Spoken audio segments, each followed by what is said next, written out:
From Washington, this is VOA News.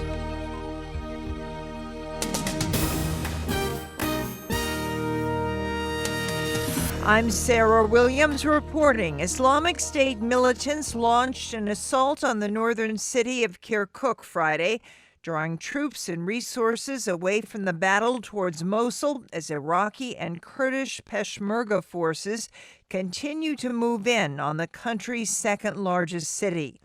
A suicide attack on an Iranian-run construction site in the town of Dibis in northern Iraq Friday also killed at least 14 people, including 4 Iranians. 6 Iraqi police and 12 Islamic State fighters were killed during a similar attack on a police compound in Kirkuk earlier in the day. U.S. Defense Secretary Ash Carter and Turkish President Recep Tayyip Erdoğan Friday discussed the need to increase military cooperation between the two countries in the campaign to defeat Islamic State in Syria and Iraq.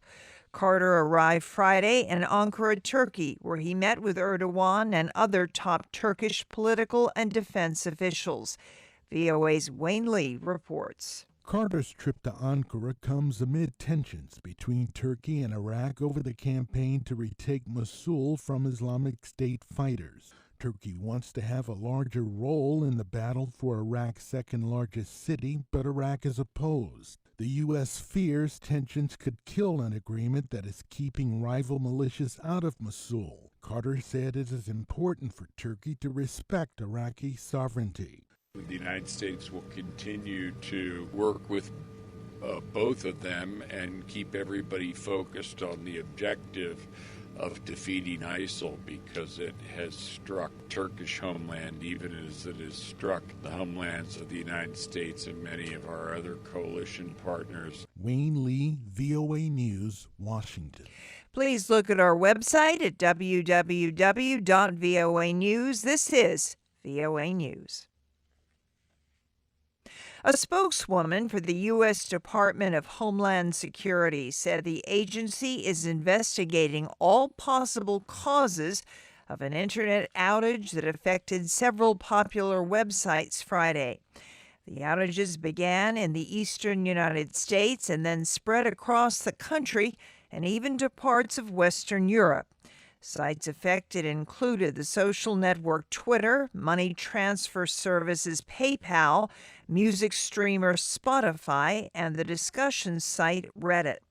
Internet users affected by the outage experienced sluggish surfing as a result of a distributed denial of service attack, according to service provider Dyn.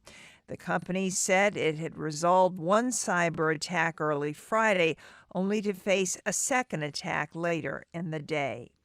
South Africa says it plans to withdraw from the International Criminal Court. Analysts fear South Africa's decision, which follows Burundi's move to leave the court, could encourage other African nations to abandon the Hague-based tribunal. VOA's Anita Powell reports from Johannesburg. South Africa's Justice Minister defended the decision to leave the ICC by citing his nation's interest in being a broker of peace in Africa. Justice and Correctional Services Minister Michael Masuta says South Africa can't provide a safe space for leaders to talk peace if they are compelled to comply with all the court's arrest warrants, like the one for Sudan's President Omar al-Bashir, wanted for war crimes and crimes against humanity. Masuta says the nation's cabinet decided this week that its only option was to leave the court, and has delivered a notification to the United Nations saying they would leave in 1 year. In exercising its international relations with foreign countries, particularly with countries in which serious conflicts occur or have occurred, South Africa is hindered by the implementation of the Rome Statute of the International Criminal Court. Anita Powell, VOA News, Johannesburg. Faced with disappointing polling numbers and less than 3 weeks to bridge the gap, Donald Trump on Friday nonetheless stayed upbeat as he campaigned in 2 key battleground states. Trump highlighted 3 recent polls showing him ahead of his rival, Democratic presidential candidate Hillary Clinton, who campaigned Friday in the hotly contested state of Ohio. Pakistan has called on warring sides in Afghanistan to resume talks, promising it will follow the priorities the elected Afghan government determines for pursuing peace and reconciliation with the Taliban.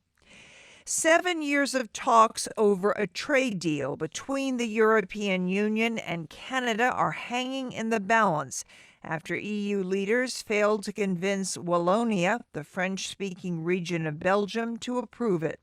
Negotiations and discussions at an EU leaders summit in Brussels ended Friday with no set deadline for a deal.